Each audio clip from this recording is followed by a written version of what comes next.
Hello students, welcome to the online classes of Ideal Education Point. तो physiology का first chapter हमने कल complete किया था। आज हम सेकंड चैप्टर करने जा रहे हैं फिजियोलॉजी का, मीन्स दैट इज़ 22 चैप्टर, और वो है डाइजेस्टिव सिस्टम के बारे में। ठीक है, तो जब भी हम किसी ऑर्गन सिस्टम की बात करते हैं तो मतलब बहुत सारे ऑर्गन्स मिलके एक पर्टिकुलर फंक्शन के लिए रिस्पॉन्सिबल होते हैं। ठीक है, तो सबसे पहले ऑर्गेनाइजेशन देख लेते हैं इसको देखने के लिए। लाइक अगर हमको पूरा ऑर्गन सिस्टम समझना है तो किस तरीके से एक ऑर्गन सिस्टम बनता है और किस तरीके से वो कंबाइनली वर्क करता है वो देखते हैं। ठीक है, तो जो सेल है, cell is the basic unit. Then group of cells जब मिलते हैं तो बनता है टिश्यू। ठीक है, and group of tissue is responsible for formation of organ, and many organs organize to perform a particular function. So the group of organs, that is organ system. ठीक है, and organ system मतलब कि various organs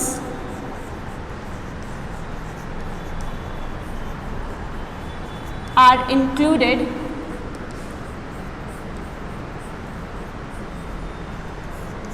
to perform a particular function.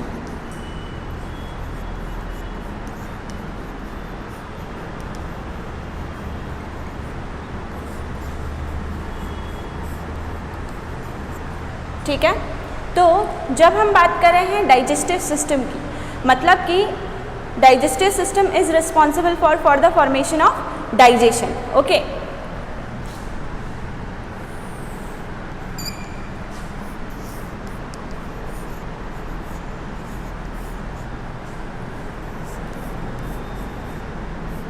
the process of digestion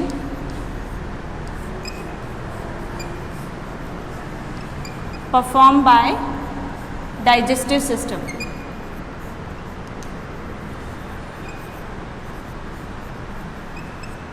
ठीक है, तो process कौन सी है?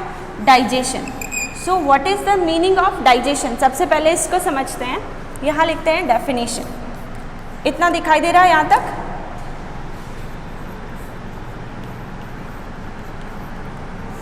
Digestion means complex substances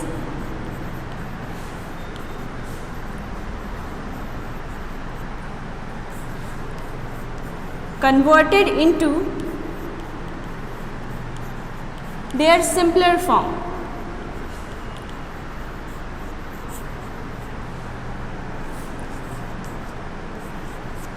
Okay,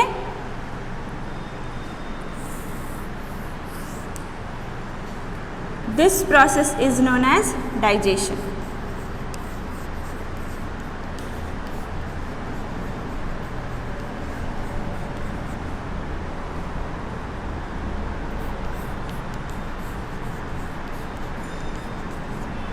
ठीक है, ये तो है डाइजेशन की डेफिनेशन। ये जो फंक्शन है डाइजेशन परफॉर्म किया जाता है डाइजेस्टिव सिस्टम के through. Okay, now let's see which organs are responsible for the complete the process of digestion. Okay, तो ऑर्गन्स विच इन्वॉल्व्स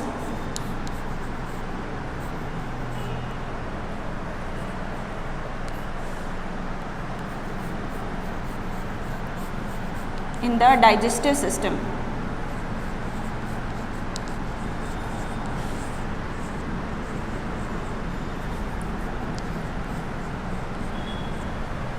ठीक है,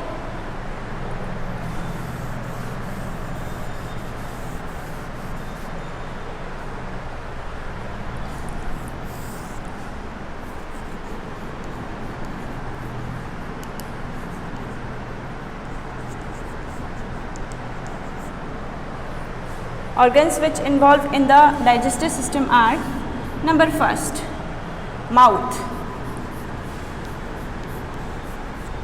ठीक है, सेकेंड वन, माउथ के अंदर जितना भी स्ट्रक्चर प्रेजेंट है लाइक माउथ के अंदर टंग है, टीथ है, सलाइवरी ग्लैंड्स है, वो सब इसके अंदर आती हैं और वो सब डाइजेस्टिव सिस्टम का पार्ट है, ठीक है। तो number second is oesophagus.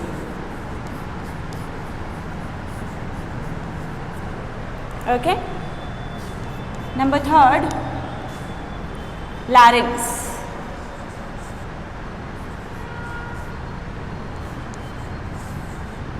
Fourth, after larynx, food enters into the stomach.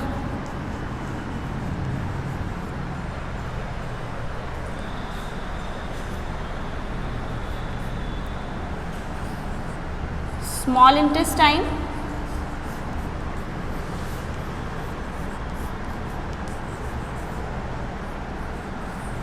large intestine,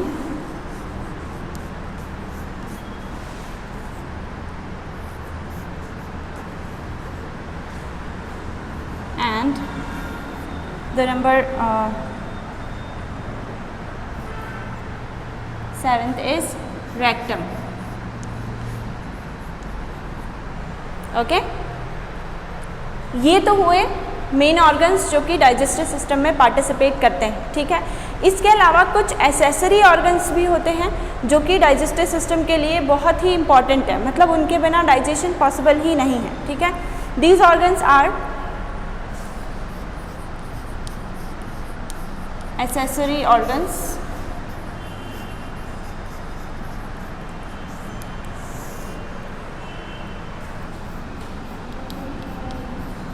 नहीं दिख रहा है, ऊपर लिखते हैं।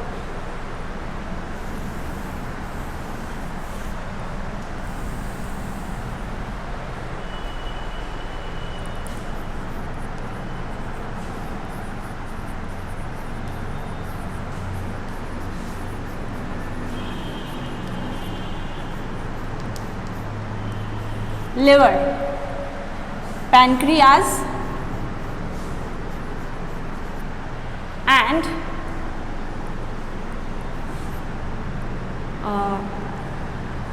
salivary glands,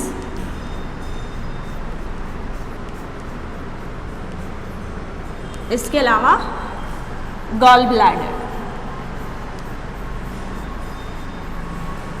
okay, so these are accessory organs, these are main organs and these are accessory organs which are responsible for the formation for the process of digestion. Okay, अब हम देखते हैं कि ये होता किस तरीके से है, मतलब डाइजेशन की प्रोसेस जो है वो कहाँ से स्टार्ट होती है और किस तरीके से आगे उसको कंप्लीट किया जाता है, ठीक है। एक बार ये कॉपी कर लो।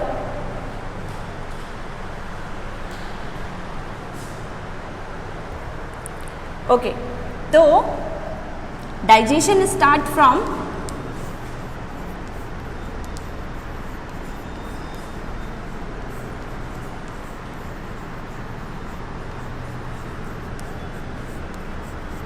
माउथ, ठीक है। माउथ के अंदर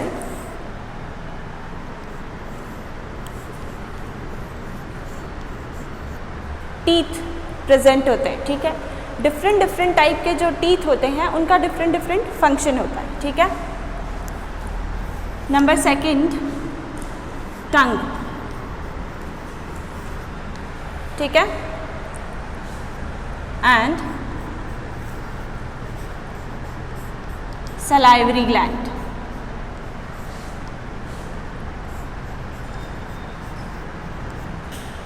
ठीक है। टीथ जो होते हैं, there are 4 types of teeth. कौन कौन से, उसको बाद में या फिर ऐसे बेसिक है बहुत ज़्यादा, like incisors, canine, molar and pre molar, ठीक है। इंसिजर्स जो होते हैं वो सामने वाले टीथ होते हैं जो कि फूड को बाइट करने का, बाइटिंग के लिए रिस्पॉन्सिबल है, ठीक है। जो कैनाइन होते हैं वो जो हर्बीवोरस ऑर्गेनिजम्स होते हैं उनके अंदर वो लेस डेवलप्ड होते हैं, ठीक है। जो कार्निवोरस एनिमल्स होते हैं उनके अंदर वेल डेवलप्ड होते हैं। जैसे अगर कैनाइन देखोगे तो जो नुकीले वाले दांत होते हैं वो डॉग्स के अंदर, कैट्स के अंदर, लॉयंस के अंदर या जितने भी कार्निवोरस एनिमल्स हैं उनके अंदर वो वेल डेवलप्ड होते हैं क्योंकि वो चीरने और फाड़ने का काम करते हैं, ठीक है। इसके बाद है मोलर एंड प्री मोलर, जो पीछे के दांत होते हैं जो फूड पार्टिकल्स को और ज़्यादा छोटा करने में काम आते हैं वो मोलर एंड प्री मोलर है, ठीक है। इसके बाद टंग की बात करते हैं, तो tongue is responsible for mixing of food as well as tongue के अंदर टेस्ट रिसेप्टर्स प्रेजेंट होते हैं जो कि फूड को का टेस्ट कैसा है वो रिकॉग्नाइज करने का काम करते हैं, ठीक है। देन सलाइवरी ग्लैंड्स इंपॉर्टेंट है इसलिए लिख देते हैं। There are 3 types of salivary gland present in mouth, okay. कौन कौन सी? Sublingual,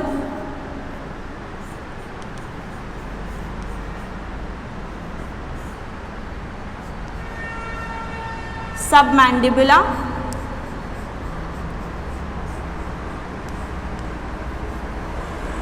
and parotid.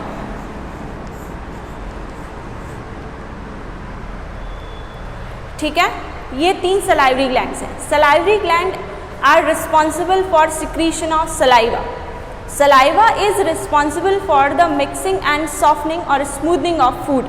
अगर फूड जो है वो सॉफ्ट और ल्यूब्रिकेंट नहीं होगा तो जो बोलस बनेगा, मतलब बोलस एक तो बनेगा कैसे, और दूसरी बात ईसोफेगस की जो इनर लाइनिंग है वो बहुत ज़्यादा सॉफ्ट होती है, ठीक है। तो इसलिए उसको स्वेल करने के लिए बहुत इंपॉर्टेंट है कि जो फूड है वो ल्यूब्रिकेंट हो जाए। तो saliva work as lubricant for food, okay. So these 3 salivary glands are responsible for secretion of saliva.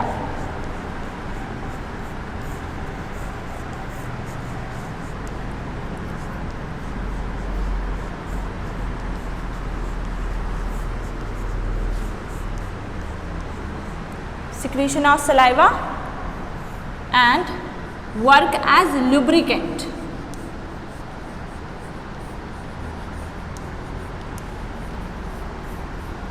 ठीक है, लिब्रिकेंट मतलब जो सॉफ्ट करने का काम करता है उसको, okay.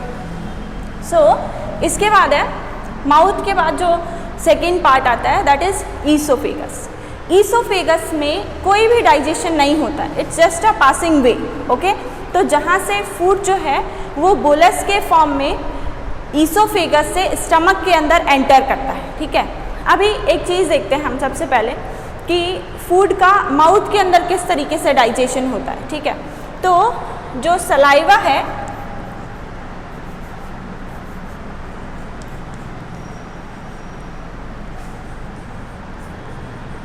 Saliva contain enzyme that is salivary amylase, okay. Carbohydrate का जो डाइजेशन है मतलब अमाइलेज है वो उसके कार्बोहाइड्रेट के डाइजेशन के लिए रिस्पॉन्सिबल होता है। तो मतलब डाइजेशन यहाँ से स्टार्ट हो जाता है, क्योंकि माउथ के अंदर जब भी फूड आता है तो वो एक कॉम्प्लेक्स फॉर्म होता है, उसको टीथ की हेल्प से उसको छोटे छोटे पार्टिकल्स में कन्वर्ट किया जाता है। तो पहला तो मैकेनिकल डाइजेशन जो है वो कहाँ स्टार्ट होता है? स्टमक के अंदर। सो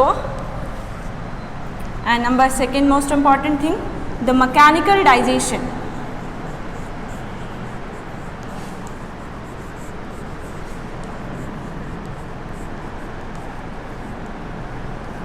take place inside the mouth.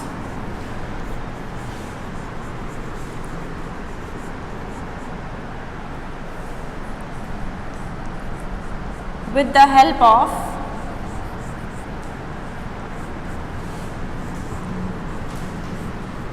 teeth, okay. The next point,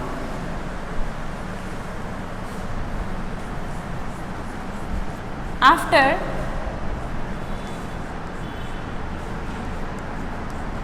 conversion of food into small particles,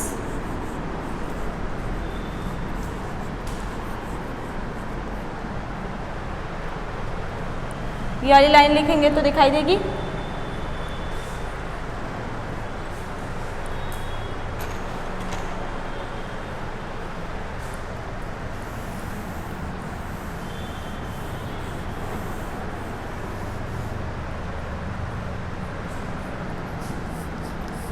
It makes with saliva, ठीक है। एंड जब ये सलाइवा के साथ मिक्स होता है तो जो फूड की फॉर्म बनती है उसको क्या बोलते हैं? बोलस, ठीक है। Now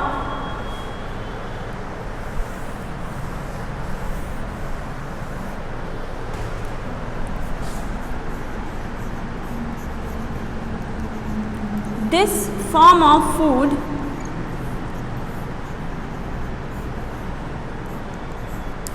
is known as bolus, ठीक है।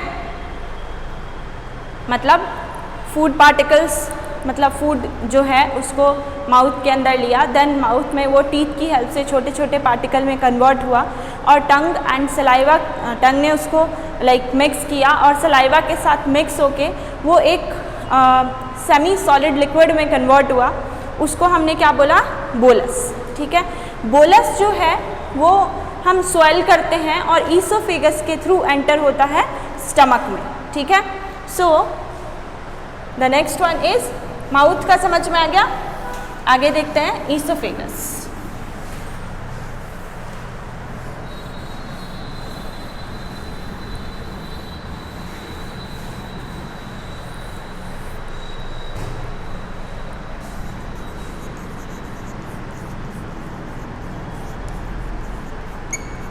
ईसोफेगस एंड जिसको हमने बोला लैरिंग्स, ठीक है। लैरिंग्स is just a voice box, okay. वहाँ पे भी डाइजेशन नहीं होता, मतलब एक पार्ट है। So oesophagus it is the passing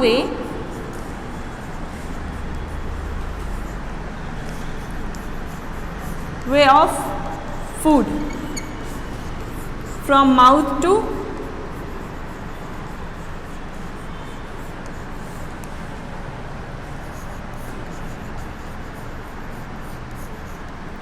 stomach, okay. There is no digestion take place in esophagus.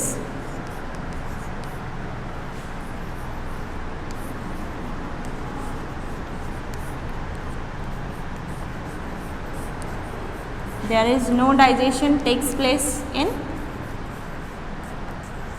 esophagus.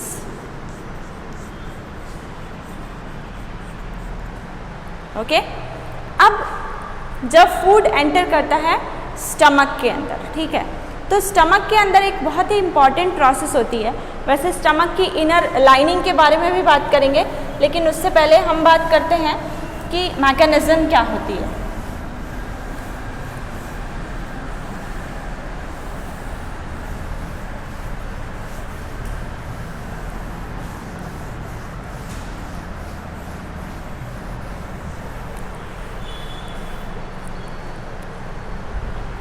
देखो HCl, सबसे पहले स्टमक के अंदर डाइजेशन को जब हम समझते हैं तो पहले इसके मैकेनिज्म को समझ लेते हैं, ठीक है। Hydrochloric acid, the full form is hydrochloric acid, okay. एक एंजाइम होता है जिसको बोलते हैं पेप्सिनोजेन, ठीक है।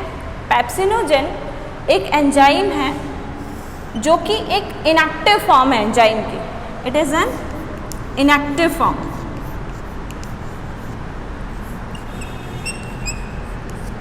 पेप्सिनोजेन का एक्टिव फॉर्म क्या है? पेप्सिन, ठीक है। पेप्सिनोजेन जो है वो पेप्सिन में कन्वर्ट होता है in the presence of HCl। बात समझ में आई? HCl की प्रेजेंस में पेप्सिनोजेन एंजाइम जो है वो पेप्सिन में कन्वर्ट होता है and pepsin is responsible for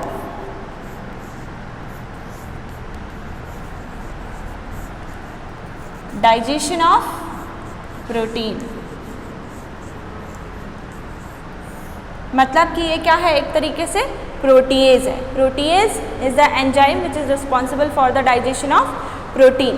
तो स्टमक के अंदर प्रोटीन का डाइजेशन होता है in the presence of hydrochloric acid. अब ये जो हाइड्रोक्लोरिक एसिड है वो सिक्रीट करती है, गोबलेट सेल्स प्रेजेंट होती हैं स्टमक के अंदर जो कि हाइड्रोक्लोरिक एसिड सिक्रीशन के लिए रिस्पॉन्सिबल होती हैं, और चीफ सेल्स, ठीक है, these cells are responsible for the secretion of hydrochloric acid, and hydrochloric acid is responsible for the activation of pepsinogen into active form of pepsin, and pepsin is responsible for the digestion of protein, ठीक है। तो जब food stomach के अंदर आता है, stomach की inner lining के बारे में हम इन डिटेल डिस्कस करेंगे जब हम डाइजेशन का डिटेल पढ़ेंगे, ठीक है। तो जब फूड स्टमक के अंदर आता है तो वो हाइड्रोक्लोरिक एसिड के साथ मिक्स होता है, और वो जिस फॉर्म में, मतलब बोलस के फॉर्म में आया था, बोलस से जो नेक्स्ट फॉर्म फूड की होगी वो कौन सी होगी, काइम, ठीक है। So in stomach food converted into chyme, okay. The next one, अगर हम बात करें स्टमक के बाद जो फूड है वो जाता है स्मॉल इंटेस्टाइन के अंदर, ठीक है। सो स्मॉल इंटेस्टाइन के अंदर जब फूड एंटर करता है, स्मॉल इंटेस्टाइन के 3 पार्ट होते हैं, लेकिन उनको समझने से पहले हम एक लाइन है that all chemical digestion take place inside the small intestine. तो वो केमिकल डाइजेशन कैसे होता है वो देखते हैं, ठीक है। सो यहाँ पे स्मॉल इंटेस्टाइन में डाइजेशन के लिए रिस्पॉन्सिबल हैं जो हमने बात की थी एसेसरी ऑर्गन्स, ठीक है। सबसे पहले लिवर, ओके। लिवर जो है, liver is responsible for formation of bile,